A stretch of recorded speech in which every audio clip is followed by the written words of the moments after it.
Bonjour. On a écrit ce livre pour partager nos convictions en faveur du management participatif, qui réunit l'ensemble des acteurs de l'entreprise, qu'ils soient internes ou externes, et qui est gage de succès. Dans un monde qui aujourd'hui est en pleine évolution, voire en révolution, notre approche de 35 ans dans des situations de crise est tout à fait adaptée au changement de l'environnement hostile que nous vivons. On s'en aperçoit par rapport à la suite du Covid, on s'en aperçoit dans l'industrie automobile avec l'électrification des véhicules, on s'en aperçoit dans le spatial, on s'aperçoit dans tous les domaines industriels. Cette approche, nous l'avons menée sur les 5 continents, avec des cultures très différentes, en montant des équipes pluridisciplinaires, pluriculturelles. Et elle est vraiment gage de succès, et les réussites que nous avons obtenues le prouvent. Oui, d'ailleurs, la rencontre que nous avons faite est due au hasard, mais comme nous ne croyons pas au hasard, on parlera plus de synchronicité. Et nous nous sommes rencontrés tous les deux sur un dossier qui était, suivant les experts, impossible à régler. Nous l'avons réglé, et de ce fait, le ministère de l'Industrie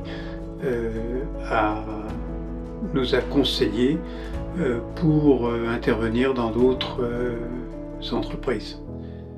Ce qui est intéressant, c'est que nous employons des méthodes qui sont relativement simples, c'est-à-dire qu'on a appris à l'école primaire qu'un prix de vente est égal au prix de revient plus le bénéfice, et notre méthodologie consistait à augmenter le prix de vente et à baisser le prix de revient.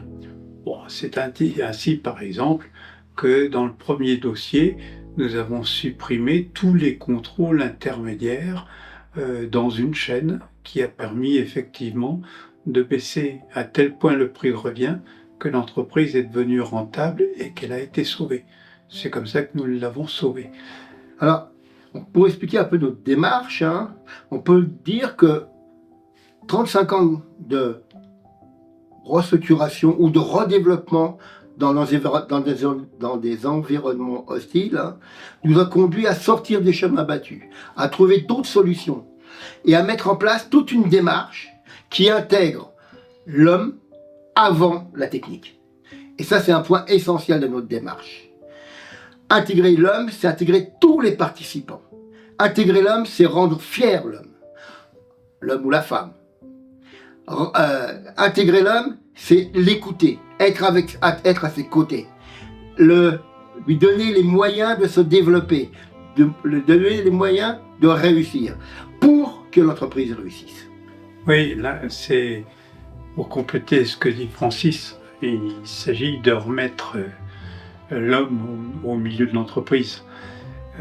En fait, notre démarche est davantage une démarche philosophique, ou au moins en tous les cas est une démarche philosophique, dans la mesure où nous considérons que pour qu'un projet réussisse, il faut que tous les acteurs y participent et surtout y croient. C'est-à-dire qu'en fait, ils doivent être partie prenante, et non seulement ils doivent participer à la définition, mais aussi ils doivent récupérer les bénéfices sous forme de résultats. Et ceci est très, très important, parce que rendre fier quelqu'un, c'est d'abord le rendre fier par rapport à sa famille. C'est que la rémunération qu'il a de son travail lui permette de vivre et de faire vivre les siens. Ça, c'est un point essentiel. Rendre fier les travailleurs d'une entreprise, les salariés d'une entreprise, c'est aussi d'être avec eux, quelles que soient les conditions. Il nous est arrivé, plusieurs fois, d'être le seul manager qui venait la nuit travailler avec des équipes fixes de nuit. C'était la première fois qu'ils voyaient leurs dirigeants. Les dirigeants ne se levaient pas à 2 heures du matin pour aller les voir. Nous, on le faisait et ça nous apprenait énormément de choses et ça formait une cohésion excessivement efficace. Oui, en plus, il n'y a pas simplement que ça, il y a le respect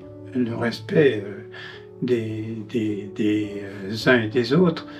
Et puis surtout, la sortie des sentiers battus.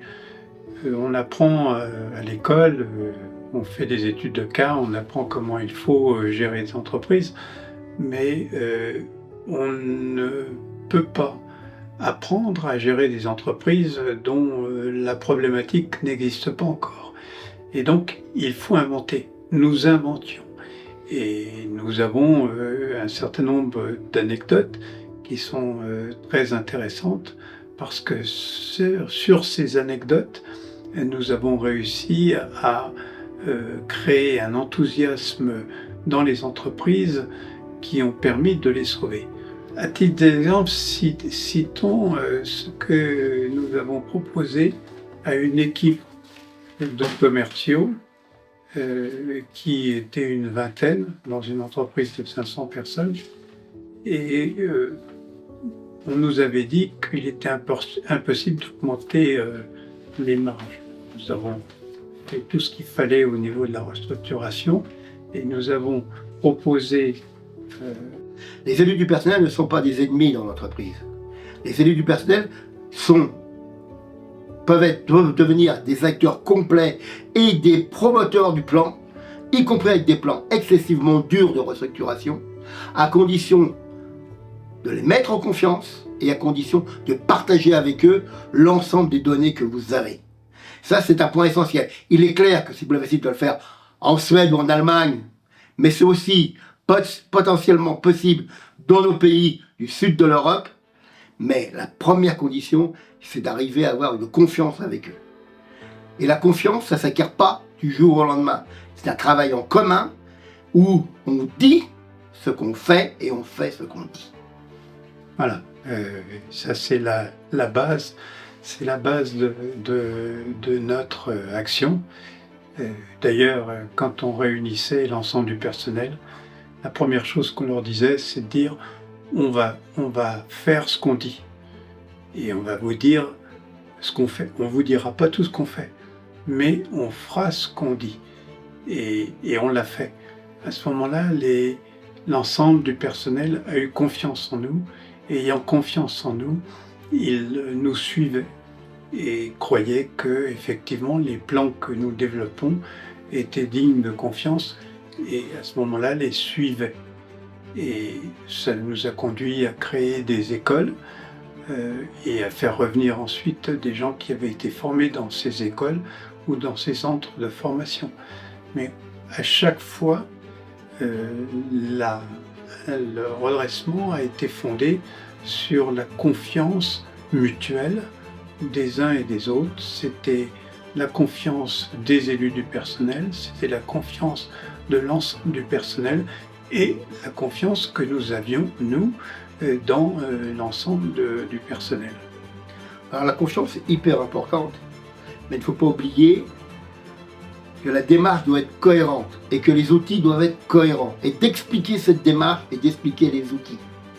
Alors, y compris dans des situations, je dirais, de crise très très importantes, on a travaillé avec les mêmes méthodes, les mêmes démarches dans des pays où on travaillait en barter, des pays émergents où on travaillait en barter, ou des pays où l'inflation était à 2,0. La méthode est la même. L'environnement est différent, est légèrement différent, parce qu'un environnement de crise, c'est un environnement de crise. Okay? Mais faire comprendre les outils, faire comprendre la démarche, c'est un des points les plus essentiels. Alors, notre méthodologie n'exclut quand même pas d'étudier le marché. Il nous est arrivé quelquefois de supprimer des produits qui étaient en perte de vitesse. Il nous est arrivé aussi de revenir sur des investissements qui avaient été faits. Et nous pouvons nous souvenir d'un jour où Francis, qui lui était le spécialiste technique, parce qu'il y avait une confiance d'ailleurs mutuelle entre nous deux. Lui était spécialiste de la technique, moi plutôt des finances et des ressources humaines, et on ne se posait pas de questions quand l'un disait quelque chose à l'autre et donnait un plan d'action à l'autre. Et un jour, Francis arrive et me dit ils viennent d'acheter un robot pour 150 000 euros qui n'est pas utile. Vous imaginez ma tête et vous imaginez la façon dont il fallait que je vende cette idée qu'il fallait revendre ce robot qui venait d'être acheté. Et en fait, il fallait absolument supprimer ce robot qui empêchait les flux de matière de fonctionner correctement. C'était un robot très performant, mais qui bloquait toute la production. On l'a fait. Et de ce fait, on a sauvé l'entreprise. Donc ça veut dire qu'il y a quelquefois une remise en cause de ce qui avait été fait, de bonne foi d'ailleurs, par les anciens dirigeants, mais qu'il fallait remettre en cause parce que notre principe était très simple, c'est tout ce qui rentrait dans l'entreprise en matière devait ressortir le plus vite possible. On parle de flux, et non seulement flux de trésorerie, mais flux des matières. Et tout était fondé sur les flux. Plus vite la matière première restait dans l'entreprise, plus vite elle était rentable. Alors bien sûr, on parle de méthodes, hein, on parle des méthodes japonaises, des méthodes de flux. Un point important, pour que ces méthodes fonctionnent, c'est toujours la même chose. Il faut impliquer le personnel. Impliquer le personnel garantit la pérennité des méthodes. Donc combien d'entreprises on arrivait, on dit oui on a fait ça, on a fait ça, on a fait ça, et on arrivait, tout ce qui avait été fait n'avait pas été suivi, n'était pas rendu pérenne. Pour rendre pérenne les choses, il faut que les gens s'impliquent. Pour que les gens s'impliquent, il faut leur montrer, leur prouver que c'est la solution qu'il faut prendre. Et pour prouver la solution qu'il faut prendre, il faut travailler avec eux, être en équipe et être avec eux sur tous les problèmes qu'ils rencontrent. Il y a une des méthodes que j'aime bien, c'est le Gemba, hein, dans les entreprises. Hein. Il y a un problème, en tant que directeur général, je descends dans l'usine pour voir le problème. Ça, c'est important. C'est que l'ensemble des acteurs internes de l'entreprise savent que le président ou le directeur général, il est là pour régler avec eux le problème. Je dis avec eux, et pas tout seul. Oui, c'est ainsi que on a pu aller dans une fonderie et occuper un poste pendant 2-3 jours. On avait effectivement envie de voir exactement quelle était la problématique des personnels qui étaient qui occupaient ces postes. Et comme c'était très compliqué et très difficile, on a mis en place une permanence qui permettait à tous les cadres, de passer 1 ou 2 jours aux postes les plus difficiles, de manière à ce qu'il y ait une compréhension interpersonnelle qui permette effectivement de faire en sorte qu'il y ait une espèce de fraternité et en tous les cas de compréhension entre les uns et les autres. Ça a été très important et ça a permis effectivement de mettre les hommes au milieu de l'entreprise. C'est important ce que dit Michel, parce que je donne un exemple typique. Dans une fonderie en plein été, il fait entre 50 et 70 degrés, il faut le savoir. Les personnels de la fonderie, de la ligne et du cubilo demandaient de l'eau et du sirop de menthe. Et l'administration des achats disait on en a marre, ils nous réclament de l'eau, toujours de l'eau. C'était très simple à résoudre. On a pris les gens d'administration des achats, on les a mis sur la ligne. Plus jamais, je dis bien, plus jamais après, ils ont protesté parce que les gars demandaient de l'eau. Une journée sur la chaîne, ils ont compris ce que ça voulait dire, avec 60 degrés dans la fonderie, que ça voulait dire de boire, d'avoir besoin d'eau. Voilà, donc en fait, si on résume, on a appliqué des solutions humaines, des solutions simples, qui permettait effectivement de faire en sorte qu'on comprenait les hommes et que les hommes comprenaient qu'on les comprenait. Enfin, je parle des hommes et des femmes, évidemment. Et à partir de ce moment-là, vous vous rendez compte qu'une entreprise en difficulté peut passer rapidement en une entreprise positive, parce qu'en fait, une entreprise en difficulté perd 1 ou 2%, 3%. Une entreprise qui gagne 2 ou 3%. Donc la marge est très peu importante. C'est effectivement la motivation des hommes qui fait la différence. Tout à fait. Et un point, je pense, qui est essentiel à dire, c'est que, il faut toujours récompenser quand le travail est fait, quand les nouvelles idées arrivent, que les gens se sentent intégrés à l'entreprise et surtout se sentent pris en compte. Ça, c'est un point important. Inversement, il ne faut pas hésiter à sanctionner quand ils sont hors jeu, et ça, quel que soit le niveau. On voit trop aujourd'hui de responsables d'entreprise dans des groupes qui ne jouent pas le jeu, qui jouent leur jeu personnel par rapport au jeu d'entreprise et qui ne sont pas sanctionnés. La sanction, il faut l'appliquer du haut en bas, sans hésitation. C'est exact. Et pour compléter ce que dit Francis, il y a un exemple très simple. Nous sommes intervenus aux États-Unis. Or, il y a une coutume aux États-Unis qui consiste à nommer un homme du mois. L'homme du mois, c'est l'homme qui est le plus méritant. Alors, il a $500 de prime et puis il se promène avec une médaille pendant 1 mois. En tant que président de cette entreprise que l'on venait d'acheter, qu'on venait de faire acheter par une entreprise française, et on nous a envoyé là-bas pour la gérer, effectivement, j'ai passé du temps pour savoir quel pouvait être l'homme du mois. Alors, on était en Caroline du Sud, c'est-à-dire un pays où, comme chacun sait, la guerre de sécession avait éclaté, et donc les ouvriers étaient en majorité noirs, les cadres étaient blancs, évidemment. Et j'ai réussi à trouver une balayeuse qui était noire, et dont personne n'entendait parler. Alors, je précise qu'on faisait des grues mobiles, et donc qui était avec des tubes haute pression. Non, oui, c'est ça. Des vérins à très haute pression. Des vérins haute pression.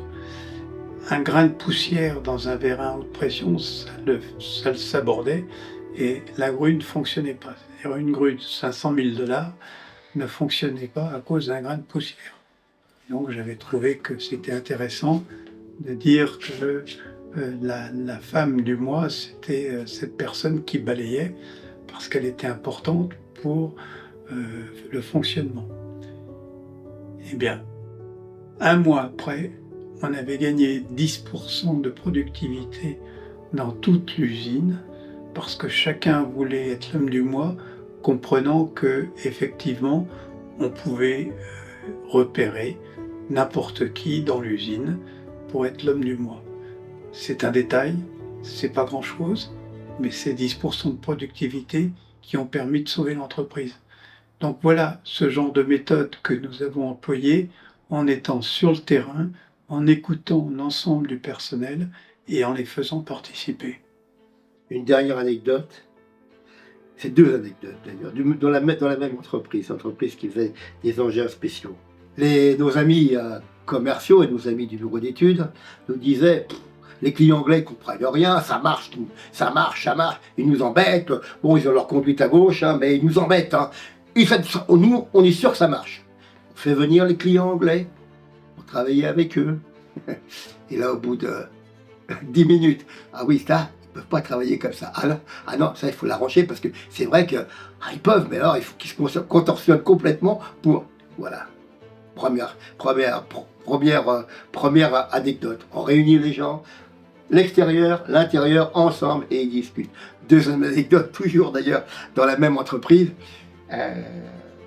J'arrive dans l'entreprise, Michel était directeur général, moi je prends la direction industrielle, et les gars me disent on peut pas faire ça, l'engin il est pas stable dans ces conditions-là. Je me mets sur la CAO, et je dis il est pas stable l'engin. Ah vous savez? Oui je sais, terminé. J'ai eu aucune réflexion technique.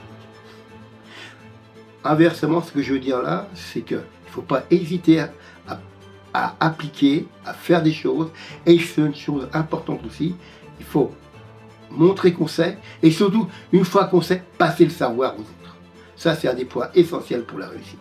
On espère que ça vous a donné envie de lire ce livre, qui est un livre original.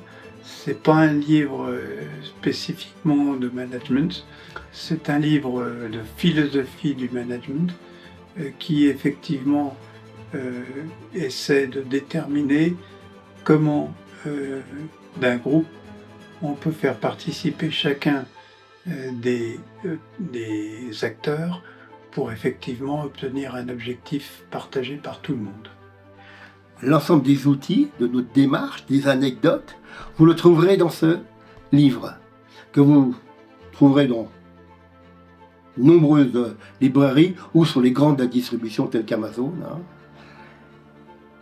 15,50 €, c'est toute une vie industrielle, toute une démarche et tout un accompagnement pour vous aider, vous assister à comprendre le futur.